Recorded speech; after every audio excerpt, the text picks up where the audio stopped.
नमस्कार दोस्तों, आपका स्वागत करता हूं इस YouTube channel SK coaching centre पर। दोस्तों, आज हम लोग रीजनिंग के एक और नए पार्ट को देखने वाले हैं। ये रीजनिंग का पार्ट नंबर आपका 170 होने वाला है।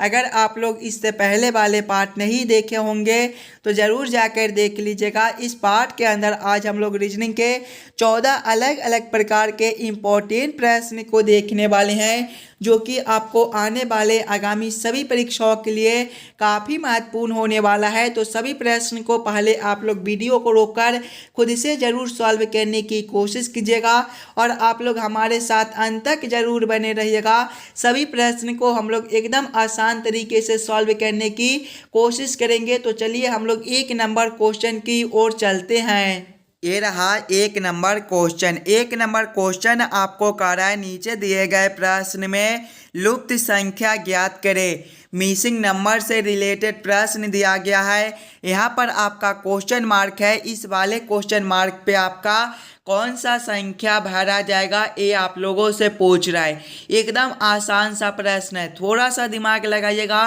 तो इस वाले प्रश्न को आप लोग आसानी के साथ सॉल्व कर पाइएगा। ध्यान से देखिएगा, सभी संख्या को तो देखिए 8 है, 27 है, 64 है।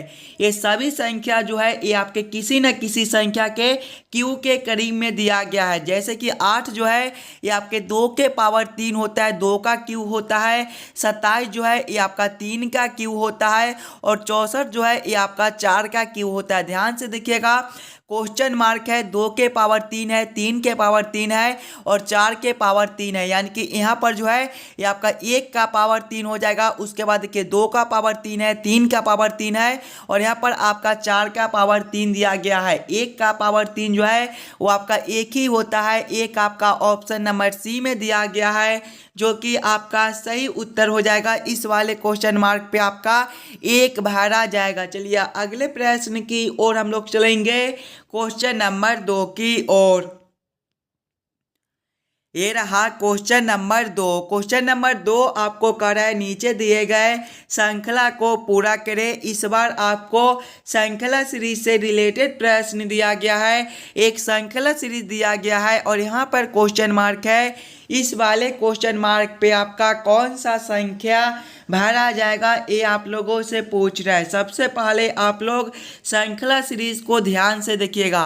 देखिए पहले आपका 9 दिया गया है, 9 के आगे देखिएगा तो आपका 10 दिया गया है, 10 के आगे आपका 13 है, 13 के आगे देखिए आपका 22 दिया गया है और 22 के आगे आपका 49 है। इसके आगे आपका क्वेश्चन मार्क दिया गया है। अगर आप लोग ध्यान से देखिएगा श्रृंखला को, तो ये जो श्रृंखला है ये आपका ऊपर की ओर बढ़ रहा है। जब भी हमें इस प्रकार के श्रृंखला देखने को मिले तो सबसे पहले हम लोग अंतर को देखते हैं। देखिएगा 9 से 10 हुआ है, प्लस 1 का अंतर बनता है। 10 से 13 है, प्लस 3 का अंतर बनता है। 13 से आपका 22 है, यहाँ पर देखिएगा तो प्लस 9 का अंतर बनता है। आगे देखिएगा 22 से आपका 49 हुआ है, यहाँ पर आपका प्लस 27 का अंतर हुआ है और आगे आपका क्वेश्चन मार्क है। ध्यान से देखिएगा अंतर को, तो प्लस 1 का है, प्लस 3 का है, प्लस 9 का है, प्लस 27 का है। यहाँ पर देखिएगा तो 1 से 3 हुआ है, यानी कि गुना 3 है। आगे देखिएगा तो आपका 3 से 9 हुआ है, फिर आपका गुना 3 है। 9 से आपका 27 हुआ है, फिर से आपका गुना 3 है। यानी कि उसी प्रकार से अगला अंतर जो है वो आपका 27 गुना 3 हो जाएगा। 27 गुना 3 जो है ये आपका 81 होता है। यानी कि अगला अंतर जो है वो आपका प्लस 81 का हो जाएगा। 49 प्लस 81 आपका कितना होता है, 49 प्लस 81 जो है ये आपका 130 होता है। 130 आपका ऑप्शन नंबर डी में दिया गया है, जो कि आपका सही उत्तर हो जाएगा। इस वाले क्वेश्चन मार्क पे आपका 130 भरा जाएगा। क्लियर है। चलिए अगले प्रश्न की ओर हम लोग चलेंगे, क्वेश्चन नंबर 3 की ओर। ये रहा क्वेश्चन नंबर 3। क्वेश्चन नंबर 3 आपको कह रहा है, नीचे दिए गए प्रश्न में संबंधित संख्या को चुनिए। इस बार आपको संबंधित संख्या चुनने के लिए बोला जा रहा है। ये जो प्रश्न है ये आपका नंबर एनालॉजी रीजनिंग का प्रश्न है और इस प्रकार के भी प्रश्न आपको सभी एग्जाम में पूछे जाते हैं। तो पहले आप लोग खुद से ज़रूर सॉल्व करने की कोशिश कीजिएगा। पहले आप लोग ये समझने की कोशिश कीजिएगा ये आपका 40 से 100 किस प्रकार से लिख रहा है। 40 को हम लोग क्या करेंगे ताकि हमारा 100 बन जाए, उसी प्रकार से हम लोग सोचेंगे 56 से हमारा कौन सा संख्या बनेगा जो इस वाले क्वेश्चन मार्क पे भरे जाएंगे। सभी बच्चे पहले अपना दिमाग लगाइएगा। 40 से हम लोग 100 किस प्रकार से ला सकते हैं। अगर हम लोग पहले 40 गुना करेंगे 5/2 तो ये आपका कितना हो जाएगा। देखिएगा जब 2 से हम लोग 40 को काटेंगे तो ये आपका 20 हो जाएगा और 20 गुना 5 जो है ये आपका 100 होता है। देखिए 100 आपका यहाँ पर लिखा हुआ है। वही सेम अगर हम लोग आगे करेंगे, आगे आपका 56 दिया गया है। 56 गुना करेंगे 5/2 तो ये आपका कितना हो जाएगा। देखिए जब 56 को हम लोग 2 से काटेंगे तो ये जो है ये आपका 28 हो जाएगा और 28 गुना 5 जो है ये आपका 140 होता है। 140 आपका ऑप्शन नंबर ए में दिया गया है जो कि आपका सही उत्तर हो जाएगा। इस वाले क्वेश्चन मार्क पे आपका 140 भरा जाएगा। चलिए अगले प्रश्न की ओर हम लोग चलेंगे, क्वेश्चन नंबर 4 की ओर। ये रहा क्वेश्चन नंबर 4। क्वेश्चन नंबर 4 आपको कह रहा है यदि ए बी का भाई हो, सी ए की मौसी हो, डी सी का पिता हो, बी डी की नातिन हो तो बी का एफ से क्या रिश्ता होगा जो ए का पुत्र है। ये जो प्रश्न है ये आपका ब्लड रिलेशन से रिलेटेड प्रश्न है और इस प्रकार के भी प्रश्न आपको सभी एग्जाम में पूछे जाते हैं। तो पहले आप लोग खुद से ज़रूर सॉल्व करने की कोशिश कीजिएगा। सबसे पहले आप लोग प्रश्न को ध्यान से पढ़िएगा और समझने की कोशिश कीजिएगा प्रश्न आपको क्या कह रहा है। देखिए प्रश्न पहले आपको कह रहा है ए बी का भाई है। ए कौन है? बी का भाई है। भाई है मतलब दोनों एक ही पीढ़ी का है, दोनों को हम लोग सामने सामने रखेंगे। ए का भाई कौन है? बी है। यहाँ पर क्या रिश्ता है? भाई का रिश्ता है। तो आप लोग भाई लिख दीजिएगा। आगे प्रश्न को पढ़िएगा। आगे प्रश्न आपको कह रहा है सी ए की मौसी है। मौसी है मतलब एक पीढ़ी ऊपर का है। सी कौन है? ए की मौसी है यानी कि ए से ऊपर हम लोग किसको रखेंगे? सी को रखेंगे। क्या रिश्ता है? मौसी का रिश्ता है। तो आप लोग मौसी लिख लीजिएगा। आगे प्रश्न को पढ़िएगा। आगे प्रश्न आपको कह रहा है डी सी का पिता है। पिता है यानी कि ए भी एक पीढ़ी ऊपर का है। डी कौन है? सी का पिता है यानी कि सी से ऊपर हम लोग किसको रखेंगे? डी को रखेंगे। क्या रिश्ता है? पिता का है। तो आप लोग पिता लिख लीजिएगा। आगे प्रश्न को पढ़िएगा। बी डी की नातिन है। बी कौन है? डी की नातिन है। बी जो है वो डी की नातिन है यानी कि यहाँ पर देखिए बी है। क्या रिश्ता है? नातिन का है। तो आप लोग यहाँ पर नातिन लिख लीजिएगा। आगे प्रश्न को पढ़िएगा। आगे प्रश्न आपको क्या कर रहा है? बी का एफ से क्या रिश्ता होगा जो ए का पुत्र है। बी कौन है? बी जो है वो ए का, बी का एफ से क्या रिश्ता होगा जो ए का पुत्र है। यानी कि एफ जो है वो ए का पुत्र है यानी कि पुत्र है, एक पीढ़ी नीचे का है। तो हम लोग एफ को बी से जो है वो नीचे, ए से जो है वो नीचे रखेंगे। यहाँ पर क्या हो जाएगा? एफ हो जाएगा। एफ जो है वो ए का पुत्र है। क्या रिश्ता है? पुत्र का है। तो यहाँ पर आप लोग पुत्र लिख लीजिएगा। अब आप लोगों से क्या पूछ रहा है? बी का एफ से क्या रिश्ता है। देखिएगा बी आपका यहाँ पर है और एफ यहाँ पर दिया गया है। डी का जो है वो नातिन बी है यानी कि बी जो है वो फीमेल है। यहाँ पर आप लोग समझने की कोशिश कीजिएगा। आपके पिता के बहन आपके कौन लगेंगे? आपके पिता के जो बहन है वो आपके बुआ लगेगा। बुआ आपका ऑप्शन नंबर ए में दिया गया है जो कि आपका सही उत्तर हो जाएगा। यहाँ पर आप लोग बुआ लिख लीजिएगा। देखिएगा ध्यान से। डी का जो नातिन है बी है। नातिन है मतलब जो है ए आपका फीमेल दिया गया है। और देखिएगा ए का जो पुत्र है वो एफ है यानी कि ए का, एफ का जो पिता है ए है और ए का जो बहन है वो बी है। तो अपने पिता का बहन जो है वो बुआ लगती है। बुआ आपका ऑप्शन नंबर ए में दिया गया है जो कि आपका सही उत्तर बनता है। चलिए अगले प्रश्न की ओर हम लोग चलेंगे, क्वेश्चन नंबर 5 की ओर। ये रहा क्वेश्चन नंबर 5। क्वेश्चन नंबर 5 जो है ये आपका वेन आरेख, वेन डायग्राम से रिलेटेड प्रश्न है। संपादक समाचार पत्र और पत्रकार का किस प्रकार से वेन आरेख वेन डायग्राम बनेगा, ये आप लोगों से पूछ रहा है। सबसे पहले आप लोग सभी शब्दों को ध्यान से देखिएगा और समझने की कोशिश कीजिएगा ये सभी शब्दों में कौन शब्द किसके साथ संबंधित है, किसके अंदर हम लोग किसको रख सकते हैं। अगर आप लोग ध्यान से देखिएगा तो संपादक जो है, कुछ संपादक आपके पत्रकार हो सकते हैं और कुछ पत्रकार भी आपके संपादक हो सकते हैं। और समाचार पत्र जो है ये आपका दोनों से अलग दिया गया है, यानी कि सबसे पहले हम लोग संपादक के लिए एक गोला बनाएंगे और कुछ संपादक जो है वो आपके पत्रकार हो सकते हैं और कुछ पत्रकार भी आपके संपादक हो सकते हैं, यानी कि इसको हम लोग इस प्रकार से रखेंगे।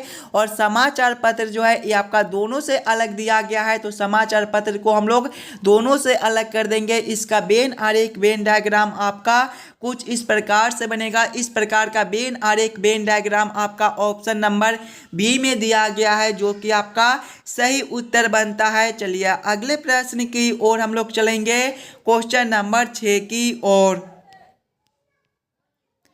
ये रहा क्वेश्चन नंबर 6। क्वेश्चन नंबर 6 आपको कह रहा है नीचे दिए गए निम्नलिखित शब्दों का सही क्रम बताएं। कलाई, भुजा, कंधा, उंगली, हथेली और नाखून का किस प्रकार से सही क्रम बनेगा, ये आप लोगों से पूछ रहा है। सबसे पहले आप लोग सभी शब्दों को ध्यान से देखिएगा और समझने की कोशिश कीजिएगा ये सभी शब्दों का आपका किस प्रकार से सही क्रम बनता है। इसमें सबसे पहले जो है वो आपके देखिएगा तो कंधा हो जाएगा, यानी कि 3 नंबर। कंधा के बाद जो है वो आपका भुजा हो जाएगा, यानी कि 2 नंबर। भुजा के बाद आपका कलाई हो जाएगा, यानी कि 1 नंबर। कलाई के बाद आपका हथेली हो जाएगा, यानी कि 5 नंबर। हथेली के बाद आपका उंगली हो जाएगा, यानी कि 4 नंबर। और उंगली के बाद आपका नाखून हो जाएगा, यानी कि 6 नंबर। कौन सा ऑप्शन में आपका 3, 2, 1, 5, 4, 6 दिया गया है। देखिएगा 3, 2, 1, 5, 4, 6 आपका ऑप्शन नंबर डी में दिया गया है, जो कि आपका सही उत्तर बनता है। ये सभी शब्दों का जो सही क्रम है वो आपका ऑप्शन नंबर डी में दिया गया है। चलिए अगले प्रश्न की ओर हम लोग चलेंगे, क्वेश्चन नंबर 7 की ओर। ये रहा क्वेश्चन नंबर 7। क्वेश्चन नंबर 7 आपको कह रहा है नीचे दिए गए प्रश्न में संबंधित शब्द को चुनिए। इस बार आपको संबंधित शब्द चुनने के लिए बोला जा रहा है। प्रश्न आपको कह रहा है जिस प्रकार से मुर्गी का संबंध पिंजरा के साथ है, उसी प्रकार से आप लोगों से पूछ रहा है खरगोश का संबंध कौन सा शब्द के साथ होगा, जो इस वाले क्वेश्चन मार्क पे भरे जाएंगे। सबसे पहले आप लोग ये समझने की कोशिश कीजिएगा ये आपका मुर्गी से पिंजरा किस प्रकार से लिख रहा है। मुर्गी से पिंजरा आपका किस प्रकार से संबंधित है, उसी प्रकार से आप लोग सोचिएगा खरगोश से आपका कौन सा शब्द बनेगा जो इस वाले क्वेश्चन मार्क पे भरे जाएंगे। अगर आप लोग ध्यान से देखिएगा तो मुर्गी जो है वो आपके पिंजरा में रहता है, उसी प्रकार से खरगोश जो है वो आपका मांद में रहता है। मांद आपका ऑप्शन नंबर देखिएगा तो डी में दिया गया है, जो कि आपका सही उत्तर बनता है। जिस प्रकार से मुर्गी के रहने का स्थान को हम लोग पिंजरा कहते हैं, उसी प्रकार से खरगोश के रहने को स्थान को हम लोग मांद कहते हैं। क्वेश्चन नंबर 7 का आपका ऑप्शन नंबर डी जो है सही उत्तर हो जाएगा। चलिए अगले प्रश्न की ओर हम लोग चलेंगे, क्वेश्चन नंबर 8 की ओर। ये रहा क्वेश्चन नंबर 8। क्वेश्चन नंबर 8 आपको कह रहा है किसी कोड भाषा में जोड़ का मतलब गुना है, घटाव का मतलब जोड़ है, गुना का मतलब भाग है और भाग का मतलब घटाव है। निम्नलिखित प्रश्न का उत्तर क्या है। प्रश्न है आपका 9 जोड़ 3 घटाव 72 गुना 6 भागा 3 बराबर क्वेश्चन मार्क। इस वाले क्वेश्चन मार्क पे आपका कौन सा संख्या भरा जाएगा, ये आप लोगों से पूछ रहा है। ये भी प्रश्न आपके आने वाले आगामी सभी परीक्षाओं के लिए काफ़ी महत्वपूर्ण प्रश्न है। और जब भी आपको इस प्रकार के रीजनिंग के प्रश्न देखने को मिले तो सबसे पहले आप लोग ये समझने की कोशिश कीजिएगा कि प्रश्न आपको क्या कह रहा है। देखिए प्रश्न आपको कह रहा है कि जोड़ का मतलब गुना है, यानी कि इस वाले समीकरण में जहाँ पर आपका जोड़ दिया गया है वहाँ पर हम लोग गुना को रखेंगे। घटाव का मतलब जोड़ है, यानी कि घटाव के जगह पे हम लोग जोड़ को रखेंगे। गुना का मतलब भाग है, यानी कि गुना के जगह पे हम लोग भाग को रखेंगे और भाग का मतलब घटाव है, यानी कि भाग के जगह पे घटाव को रखकर इस वाले समीकरण को हम लोग हल कर लेंगे। सबसे पहले देखिएगा आपका 9 जोड़ 3 है, जोड़ का मतलब आपका क्या है, गुना है, यानी कि यहाँ पर आपका जोड़ के जगह पे गुना 3 हो जाएगा। उसके बाद आपका घटाव है, घटाव का मतलब देखिएगा, घटाव का मतलब आपका जोड़ है, यानी कि यहाँ पर आपका जोड़ 72 हो जाएगा। उसके बाद आपका गुना है, गुना का मतलब भाग है, यानी कि यहाँ पर आपका भागा 6 हो जाएगा। उसके बाद आपका भाग है, भाग का मतलब घटाव है, तो यहाँ पर आपका घटाव 3 हो जाएगा। जब इस वाले समीकरण को हम लोग हल करेंगे तो सबसे पहले हम लोग भाग के काम करेंगे, उसके बाद गुना के, उसके बाद घटाव के और उसके बाद जोड़ के। देखिएगा गुना आपका अलग है तो गुना के भी काम हम लोग कर सकते हैं। 9 गुना 3 करेंगे तो ये आपका 27 हो जाएगा। प्लस करेंगे 72 भागा 6 जो है ये आपका 12 होता है। घटाव करेंगे 3, आगे देखिएगा 27 प्लस करेंगे 9 घटाव 3 जो है ये आपका 12 घटाव 3 जो है ये आपका 9 होता है। 27 प्लस 9 आपका कितना हो जाएगा, देखिए 27 प्लस 9 जो है ये आपका 36 बनता है। 36 आपका ऑप्शन नंबर डी में दिया गया है, जो कि आपका सही उत्तर हो जाएगा। इस वाले क्वेश्चन मार्क पे आपका 36 भरा जाएगा। चलिए अगले प्रश्न की ओर हम लोग चलेंगे, क्वेश्चन नंबर 9 की ओर। ये रहा क्वेश्चन नंबर 9। क्वेश्चन नंबर 9 आपको कर रहा है नीचे दिए गए प्रश्न आकृति को पूरा करें। यहाँ पर आपका एक प्रश्न आकृति दिया गया है और यहाँ पर क्वेश्चन मार्क है। इस वाले क्वेश्चन मार्क पे आपका कौन सा आकृति भरा जाएगा ये आप लोगों से पूछ रहा है। जब भी आपको इस प्रकार के प्रश्न देखने को मिले तो सबसे पहले आप लोग ये समझने की कोशिश कीजिएगा ये तीनों आकृति आपका किस प्रकार से संबंधित है। इसी प्रकार के संबंधित आपका कौन सा आकृति बनेगा जो इस वाले क्वेश्चन मार्क पे भरे जाएंगे। सभी बच्चे पहले अपना दिमाग लगाइएगा, ये दोनों आकृति आपका किस प्रकार से संबंधित है। अगर आप लोग ध्यान से देखिएगा तो ये दोनों आकृति आपका एक ही प्रकार का आकृति दिया गया है। जब हम लोग इस वाले आकृति को 90 डिग्री घुमाएंगे तो आपका कुछ इस प्रकार से आकृति बनेगा।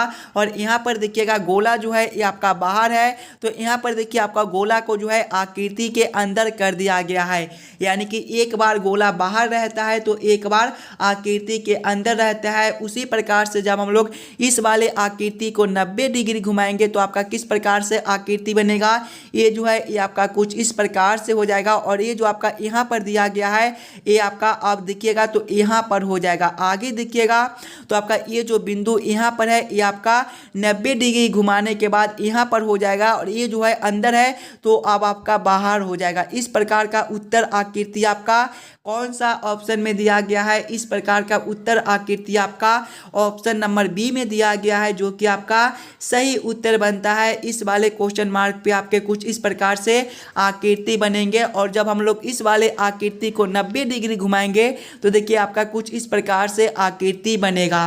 चलिए अगले प्रश्न की ओर हम लोग चलेंगे, क्वेश्चन नंबर 10 की ओर।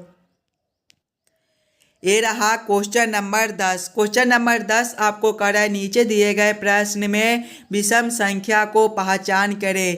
इस बार आपको विषम संख्या चुनने के लिए बोला जा रहा है। जब भी आपको विषम संख्या चुनने के लिए बोले तो सबसे पहले आप लोग चारों ऑप्शन को ध्यान से देखिएगा और समझने की कोशिश कीजिएगा।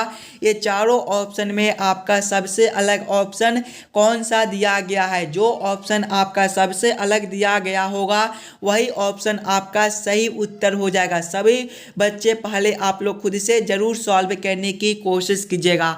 अगर आप लोग ध्यान से देखिएगा तो ऑप्शन ए में आपका 725 है, ऑप्शन बी में 840 है, ऑप्शन सी में 632 है और ऑप्शन डी में आपका 775 है। देखिए 725, 680 और 775 जो है ये आपके 5 से विभाजित होती हैं, जबकि आपका 632 जो है ये आपका 5 से विभाजित नहीं होता है, यानी कि ये ऑप्शन जो है ये आपका सबसे अलग बनता है। तो क्वेश्चन नंबर 10 का आपका ऑप्शन नंबर सी जो है सही उत्तर हो जाएगा। चलिए अगले प्रश्न की ओर हम लोग चलेंगे, क्वेश्चन नंबर 11 की ओर। ये रहा क्वेश्चन नंबर 11। क्वेश्चन नंबर 11 आपको कर रहा है नीचे दिए गए प्रश्न में लुप्त संख्या ज्ञात करें। इस बार आपको मिसिंग नंबर से रिलेटेड प्रश्न दिया गया है। यहाँ पर आपका क्वेश्चन मार्क है। इस वाले क्वेश्चन मार्क पे आपका कौन सा संख्या भरा जाएगा ये आप लोगों से पूछ रहा है। ये भी प्रश्न आपके आने वाले आगामी सभी परीक्षाओं के लिए काफ़ी महत्वपूर्ण प्रश्न है। तो पहले आप लोग वीडियो को रोककर खुद से ज़रूर सॉल्व करने की कोशिश कीजिएगा। इस वाले क्वेश्चन मार्क पे आपका कौन सा संख्या भरा जाएगा। अगर आप लोग ध्यान से देखिएगा प्रश्न को तो देखिए पहले आपका 4 है, 6 है, 9 है, इधर देखिएगा तो 3 है, 9 है, 27 है, और इधर देखिए 2 है, 10 है और क्वेश्चन मार्क है। यानी कि हम लोग सबसे पहले हम लोग ये समझने की कोशिश करेंगे ये आपका 4 और 6 से 9 किस प्रकार से लिख रहा है, 3 और 9 से 27 किस प्रकार से लिख रहा है। उसी प्रकार से हम लोग सोचेंगे 2 और 10 से हमारा कौन सा संख्या बनेगा जो इस वाले क्वेश्चन मार्क पे भरे जाएंगे। सभी बच्चे अपना दिमाग लगाइएगा। 4 और 6 से हम लोग 9 किस प्रकार से ला सकते हैं। अगर हम लोग पहले दूसरा संख्या का स्क्वायर करेंगे तो दूसरा संख्या आपका 6 है, 6 का स्क्वायर 36 होता है। भागा करेंगे पहला संख्या आपका 4 है, 36 भागा 4 जो है ये आपका 9 बनता है। देखिए 9 आपका यहाँ पर दिया गया है। वही सेम अगर हम लोग आगे करेंगे दूसरा संख्या का स्क्वायर तो 9 का आपका स्क्वायर 81 हो जाएगा। भागा करेंगे पहला संख्या 3 है, 81 भागा 3 जो है ये आपका 27 होता है। 27 आपका यहाँ पर दिया गया है। यानी कि इसी प्रकार से इस वाले प्रश्न को हम लोग सॉल्व कर सकते हैं। वही सेम हम लोग आगे करेंगे। सबसे पहले दूसरा संख्या का स्क्वायर करेंगे। 10 का स्क्वायर आपका 100 होता है। भागा करेंगे पहला संख्या 2 है, 100 भागा 2 जो है ये आपका 50 होता है। 50 आपका ऑप्शन नंबर बी में दिया गया है जो कि आपका सही उत्तर हो जाएगा। इस वाले क्वेश्चन मार्क पे आपका 50 भरा जाएगा। क्लियर है। चलिए अगले प्रश्न की ओर हम लोग चलेंगे, क्वेश्चन नंबर 12 की ओर। ये रहा क्वेश्चन नंबर 12। क्वेश्चन नंबर 12 जो है ये आपका कथन निष्कर्ष से रिलेटेड प्रश्न दिया गया है। और ये भी प्रश्न आपके आने वाले आगामी सभी परीक्षाओं के लिए काफ़ी महत्वपूर्ण प्रश्न है। कुछ इस प्रकार के भी प्रश्न आपको सभी एग्जाम में देखने को मिलेंगे। तो पहले आप लोग वीडियो को रोककर खुद से ज़रूर सॉल्व करने की कोशिश कीजिएगा। सबसे पहले आप लोग कथन को ध्यान से पढ़िएगा और उस कथन को वेन आरेख वेन डायग्राम पर सेट कर लीजिएगा ताकि प्रश्न को सॉल्व करने में आपको आसानी हो। देखिए कथन एक आपको करा है, कोई पेन पेंसिलें नहीं है। इसका वेन आरेख वेन डायग्राम आपका किस प्रकार से बनेगा, कोई पेन पेंसिलें नहीं है। यानी कि दोनों जो है ये आपका अलग अलग हो जाएगा। ये जो है आपका पेन के लिए हो जाएगा और ये आपका पेंसिले के लिए हो जाएगा। यहाँ पर आप लोग नाम भी लिख लीजिएगा ताकि आपको समझने में कोई दिक्कत ना हो। ये आपका पेन है और ये जो है ये आपका पेंसिल है। आगे आप लोग कथन को पढ़िएगा। अगर आप लोग कथन 3 को देखिएगा तो कथन 3 जो है ये आपको कह रहा है सभी पेंसिलें रबर है। सभी पेंसिलें क्या है, रबर है। यानी कि ये जो है ये आपका रबर के लिए हो जाएगा। यहाँ पर आप लोग रबर लिख लीजिएगा। रबर के अंदर जो है वो आपका पेन और पेंसिल दोनों हो जाएगा। आगे आप लोग प्रश्न को पढ़िएगा। कथन 2 आपको कह रहा है कोई रबर कप नहीं है। यानी कि कप जो है ये सभी से अलग दिया गया है। यानी कि यहाँ पर आप लोग कप के लिए एक गोला बना लीजिएगा और कप भी लिख लीजिएगा ताकि आपको समझने में कोई दिक्कत ना हो। अब आप लोग इस वाले वेन आरेख वेन डायग्राम के आधार पर निष्कर्ष को सही या फिर गलत कीजिएगा। देखिए निष्कर्ष एक आपको कह रहा है कुछ पेन रबर नहीं है, कुछ पेन रबर नहीं है। ध्यान से देखिएगा तो रबर के अंदर जो है वो आपका पेन है। यानी कि कुछ पेन जो है वो आपका रबर हो सकता है लेकिन यहाँ पर नहीं दिया गया। यानी कि ये जो निष्कर्ष है ये आपका गलत बनता है। निष्कर्ष 2 आपको कह रहा है कुछ रबर पेन नहीं है। ध्यान से देखिएगा तो रबर के अंदर आपका पेन है। यानी कि कुछ रबर जो है वो आपका पेन नहीं हो सकता है। ये निष्कर्ष आपका सही बनता है। निष्कर्ष आगे देखिएगा तो निष्कर्ष जो है आपको आगे निष्कर्ष 3 जो है वो आपको कह रहा है कोई पेंसिलें कप नहीं है। कोई पेंसिलें जो है वो कप नहीं है। पेंसिल और कप आपका अलग अलग दिया गया है। यानी कि ये भी निष्कर्ष आपका सही बनता है।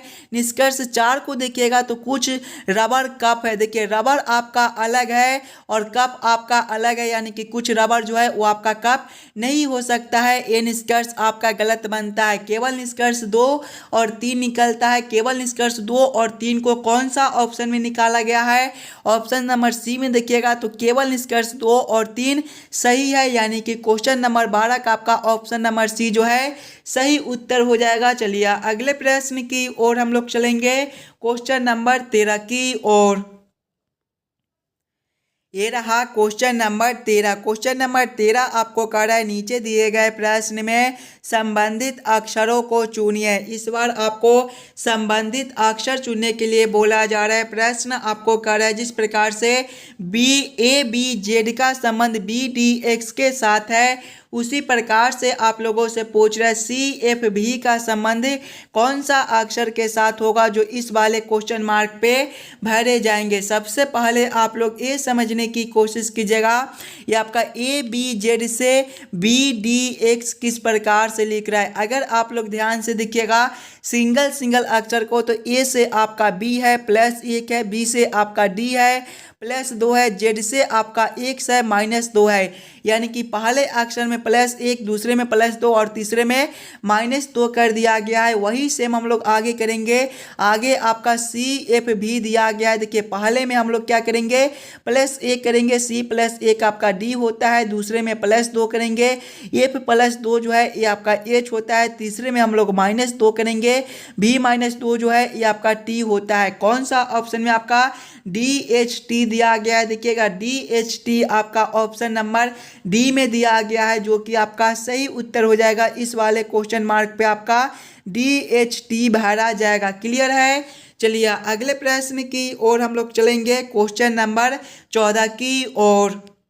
दोस्तों ये रहा क्वेश्चन नंबर 14 और ये जो प्रश्न है ये आपके होमवर्क के तौर पे छोड़े जाते हैं। प्रश्न आकृति का दर्पण छवि किस प्रकार से बनेगा, ये आप लोगों से पूछ रहा है। इस प्रकार के प्रश्न आपको सभी पार्ट में कराए जाते थे, तो इस वाले प्रश्न को आप लोग खुद से ज़रूर सॉल्व करने की कोशिश कीजिएगा और आप लोग हमें ज़रूर कमेंट करके बताइएगा आज के 14 प्रश्न में से आप लोग कितने प्रश्न को खुद से सॉल्व किए हो। अगर आपको किसी भी प्रश्न में कहीं पर भी कोई दिक्कत हो तो हमें ये भी कमेंट करके बतला दीजिएगा। चलिए हम लोग मिलते हैं आपसे अगले वीडियो में। धन्यवाद।